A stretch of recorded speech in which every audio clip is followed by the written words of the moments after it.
많은 비만인들이 체중 감량이 결코 쉽지 않은 것입니다. 오늘 설명한 내용을 기억하시고 건강한 다이어트에 성공하시기를 진심으로 바라겠습니다. 안녕하세요. 군살 빼고 처진살 올려주는 지방속배 김닥터입니다. 이번 영상에서는 비만의 원인과 살이 잘 빠지지 않는 인슐린 저항성에 대해 설명드리겠습니다. 비만의 원인은 환경 요인으로 커뮤니티 사회에서는 고에너지 농축식품이 저렴하고 쉽게 구할 수 있어서 비만에 기여하는 위험이 있겠습니다. 연구에 따르면 비만인 친구가 있는 사람들 중에 57%나 새로운 비만이 생긴다고 하니까요. 특히 동성 친구 사이에서는 더 밀접한 연관성이 있다고 합니다. 다음은 유전적 요인인데요. 비만은 강력한 유전적 요인이고 지방 축적의 양부터 몸의 에너지 사용 방식 그리고 라이프 스타일, 식습관 이런 것들에 영향을 많이 미친다고 합니다. 하지만 이 중에 단지 32개의 유전자만이 비만을 결정한다고 하죠. 나이인데요. 연구에 따르면 노화 과정에서 에너지 소비량이 감소하면서 지방 축적이 증가할 수가 있습니다. 20세 이후에 기초대사율은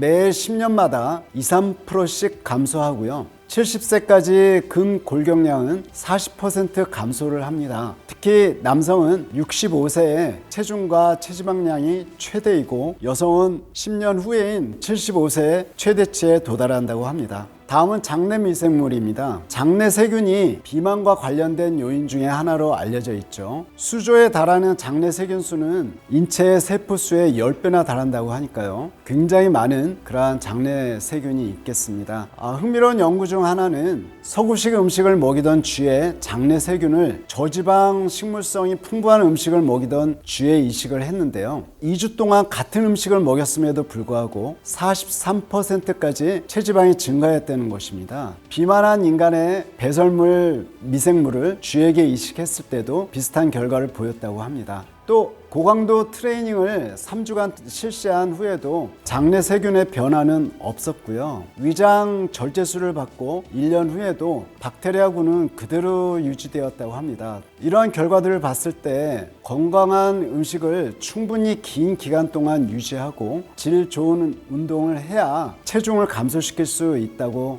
합니다. 다음은 식이 요인인데요. 과당과 포화지방의 과잉 섭취는 비만과 관련이 많습니다. 첨가당의 과잉 섭취는 비만의 장기적 발병에 직접 영향을 미치는 가장 중요한 요인 중 하나로 알려져 있는데요. 첨가당은 식품에 이미 함유된 포도당, 자당, 메가당, 그리고 과당 이런 천연당뿐만 아니라 추가로 첨가된 설탕도 포함합니다. 한 연구에 따르면 과당 섭취가 간에서 중성지방을 증가시켜서 인슐린 민감성을 떨어뜨리고 과다한 포도당이 간 세포에 직접 인슐린 민감도를 손상시킨다고 합니다.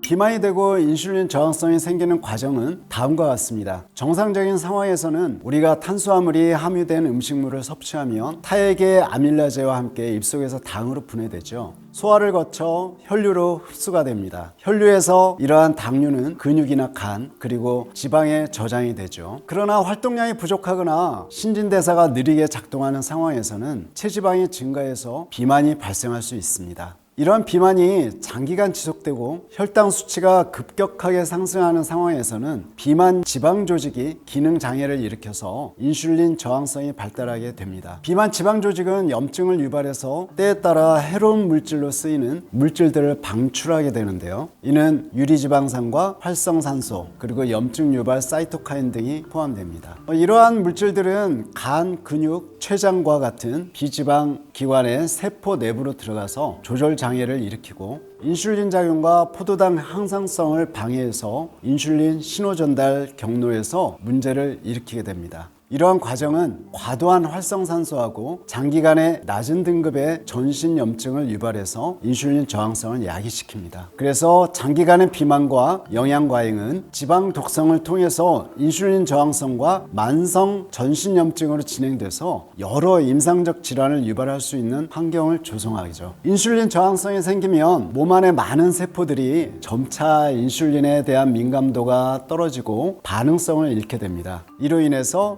세포가 포도당과 인슐린을 제대로 활용하지 못하게 돼서 혈당 조절이 어려워지면서 사용되지 못한 과도한 인슐린은 혈액 속에 남게 됩니다. 그렇지만 몸은 여전히 꾸준히 혈당을 정상 수준으로 유지하려고 노력합니다. 이 과정에서 혈액 속에 사용되지 못한 고혈당하고 고인슐린은 지방세포에서 활용하게 됩니다. 결국 지방세포로 이동해서 지방산하고 중성지방을 생성하게 되는데요. 칼로리를 지방세포에 축적을 하게 되죠. 이로써 뚱뚱한 지방세포가 형성되고 체지방이 증가하는 것입니다.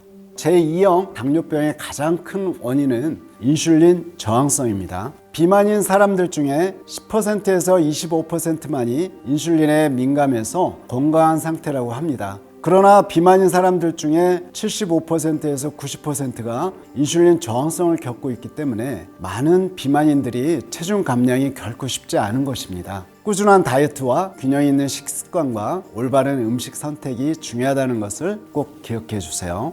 이번 영상에서는 비만의 원인에 대해 알아보았습니다. 오늘 설명한 내용을 기억하시고 건강한 다이어트에 성공하시기를 진심으로 바라겠습니다. 감사합니다.